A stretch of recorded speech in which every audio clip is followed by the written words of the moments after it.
121 etnik Rohingya berpindah secara sukarela.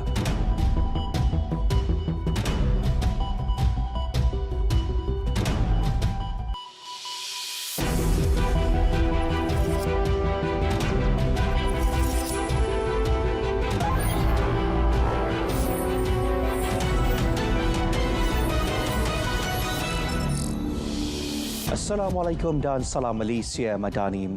Proses perpindahan 121 etnik Rohingya dari penempatan sementara di bekas tapak tsunami Penaga Kuala Muda dilakukan secara sukarela susulan persaingan ekonomi dan pertambahan penghuni di kawasan berkenaan.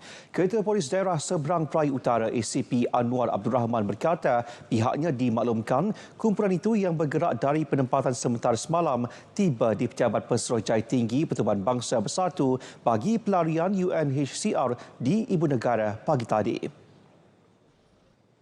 Kita beralih ke laporan ini. Kira-kira 72.8 tan minyak masak bersubsidi berjaya diselamatkan KPDN Kelantan daripada diseleweng bagi tempoh Januari hingga bulan ini. Terbaru awal pagi tadi, 10.2 tan barangan bersubsidi itu disita hasil serbuan menerusi Optiris 4.0 bersepadu di Kampung Pauh 9 Bajo. Risikan berterusan selama 3 hari berjaya membongkar kegiatan yang menjadikan sebuah rumah tidak berpenghuni sebagai lokasi transit.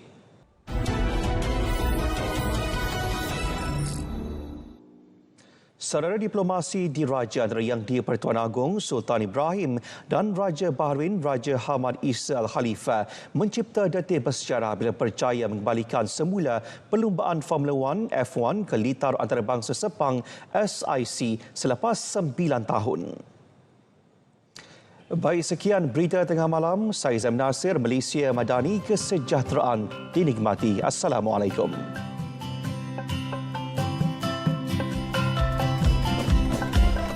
Aku berjanji kepada Ibu Pertiwi, kekal perpaduan ini terasa